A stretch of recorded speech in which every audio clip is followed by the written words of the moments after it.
what it does, it provides a national hotline, especially for use here in Pennsylvania.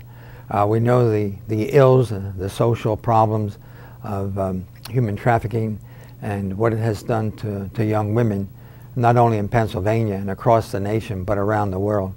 And we need to stop these people who are abusing and taking advantage of these women here in Pennsylvania.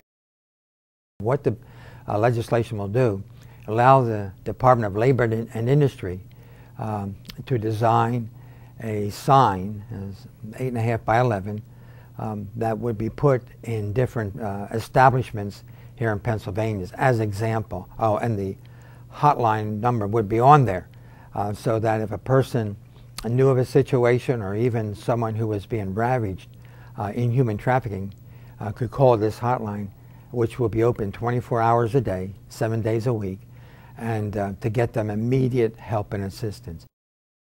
This was an idea of the Polaris Project, which is a group in Washington, D.C. They are one of the main promoters of this legislation across the United States. I think we're now one of 23 or 24 states that have passed legislation, and I know that Governor Tom Corbett will sign it into law. What it is, it's young girls 13, 14, and 15 years of age, and they don't realize how young these young girls are. There's usually a problem in the home.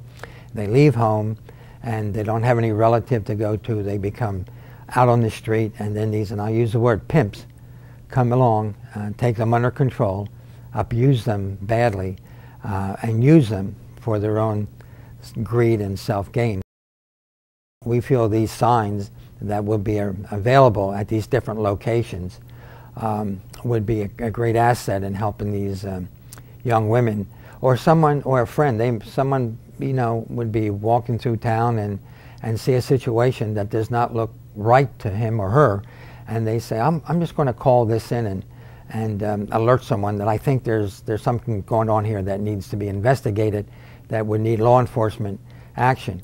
And because we have the signs up, they can do that. They can make this call to the hotline. Otherwise, they can always call the local police. Of course, that would be the right thing to do.